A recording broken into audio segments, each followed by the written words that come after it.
Wesley's folks rented a telly off of my dad. His gran did too. Loads of people did, in fact, locally. It's in the days when electrical kit was expensive compared to now.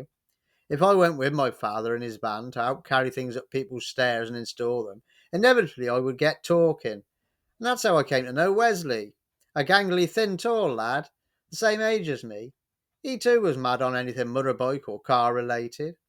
When I started breaking motorbikes, he would have a deal with me on various bits and pieces, and I would also periodically have to go and clear out the accumulated junk of scrap at his place. One had to be a little cautious sometimes, though, as items technically were maybe not his to scrap.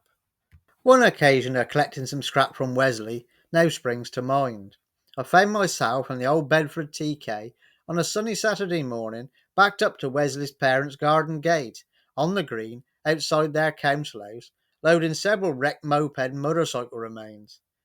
These jobs tended to balloon, and it didn't take long for a neighbour to appear with a washing machine, then another with some push bike frames.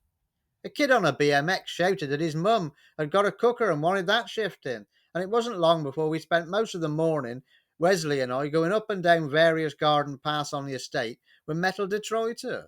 Wesley's gran, Mrs. Parker, who worked as a cleaner at one of the big hotels, was a lovely woman.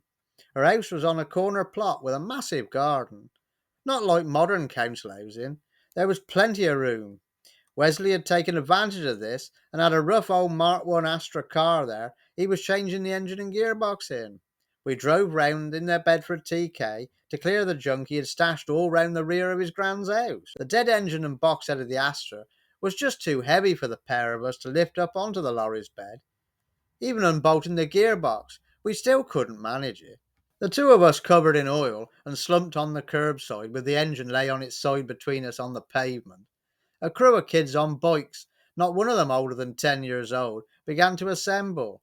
They were all asking stupid bloody questions as to what we were doing. After a bit of a breather, we employed the largest boys to help, but it was no good. We still couldn't get the height. In the end, Wesley harassed a passing dog walker in a shell suit, then found an ancient scaffold plank, and we three walked the Vauxhall lump up and onto the truck.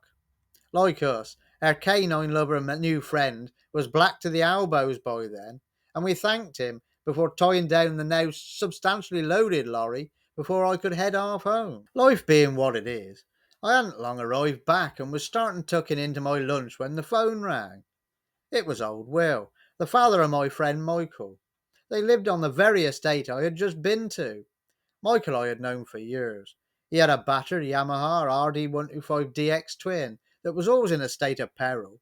We spent many hours fettling it, only for something else to go amiss. Will informed me they had a Morris Ital at the rear of their house that needed to be scrapped right away, as the man from the council had been round issuing orders. I explained the Bedford was already loaded, but he informed me the car was still MOT'd and taxed, so his son would just sit in it, and I could tow the pair of them back behind my truck. I relented, finished my grub, and headed back into town. Shunting backwards up the alley by the side of Will's house, I was greeted by himself plus the Morris. The glaring issue here was the car's lack of a bonnet or engine. The gearbox was still present at least, as was a tax disc, which I quickly worked out from it being in the window that there was another 8 hours left before it expired. Rubbing my head, cowboy hat in hand, Will could see I was on the verge of literally telling to sod off, prompting a speech from the old chap regarding how much business he had been putting my way, and that Michael was my friend, etc. Telling Will to couple the chains up to the car and fetch Michael to steer the bloody wreck back. Now up in the cab, Will gave me the thumbs up and we set off up the estate and through the centre of the town. The Bedford barely noticing it was dragging the Morris. Well, I could hardly see it anyway, with the piles of metal stacked behind me. Happily, when the ensemble arrived back at my yard, the knackered Ital was still present and had not collapsed into a rusty pile.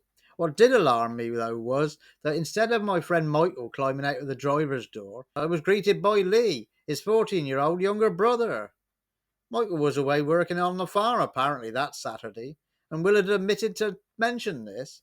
I had cluelessly been co-piloted by a child the 7 miles home. Words were exchanged when I dropped the lad half back, But it was far from my last dealings with Will and his family. Many years have passed since the days of these stories. Wesley, Will, and my friend Michael are all now sadly no longer with us. Hello there!